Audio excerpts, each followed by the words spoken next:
ഷാറൂഖ് ഖാൻ നായകനാകുന്ന കിങ്ങിൻ്റെ casting line വളരുകയാണ്. Stylish action ത്രില്ലറിൽ ഇതിനകം അഭിഷേക് ബച്ചൻ, അനിൽ കപൂർ, ജാക്കി ഷ്രോഫ്, ഷുഹാന ഖാൻ, അർഷാദ് വാർസി, ജയദീപ് അഹ്ലാവത്, അഭയ് ബർമ എന്നിവരുടെ പേര് പുറത്തു വന്നിരുന്നു. ഇതിനു പിന്നാലെ ചിത്രത്തിൽ റാണി മുഖർജിയും അഭിനയിക്കും എന്നാണ് പുതിയ വിവരം.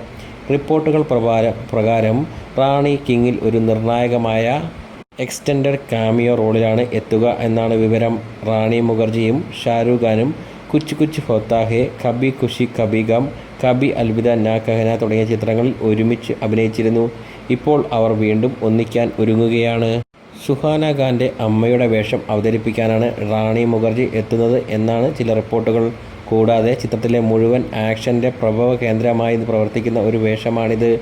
പിങ്ക് വില്ലയോട് കിങ് ചിത്രവുമായി ബന്ധപ്പെട്ട വൃത്തങ്ങൾ പറയുന്നു. ഷാരൂഖ് ഖാനും സിദ്ധാർത്ഥ് ആനന്ദും കിങ്ങിലേക്ക് ക്ഷണിച്ചപ്പോൾ റാണി മുഖർജി ഒരു സങ്കോചവും ഇല്ലാതെ വേഷം സ്വീകരിച്ചു.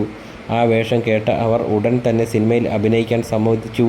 റാണി അഭിനയിക്കുന്ന ചിത്രത്തിലെ ഭാഗങ്ങൾ കഥാഗതിയിൽ നിർണായകമാണ്, അടുത്ത വൃത്തങ്ങൾ റിപ്പോർട്ട് ചെയ്യുന്നു. കിങ് എന്ന ചിത്രം നേരത്തെ സുജോയ് ഘോഷ് സംവിധാനം ചെയ്യാനിരുന്ന ചിത്രമായിരുന്നു. അദ്ദേഹം പിന്മാറിയതിന് പിന്നാലെ സിദ്ധാർത്ഥ് ആനന്ദ് ഏറ്റെടുക്കുകയായിരുന്നു. ഇപ്പോൾ ചിത്രത്തിലെ നായികയെ സംബന്ധിച്ച അപ്ഡേറ്റാണ് വന്നിരിക്കുന്നത്.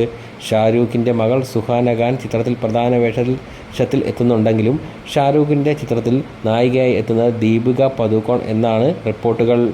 ഒരു സ്റ്റൈലിഷ് ആക്ഷൻ ത്രില്ലർ പടമായിട്ടാണ് കിങ് ഒരുങ്ങുന്നതെന്നാണ് പുതിയ സൂചനകൾ.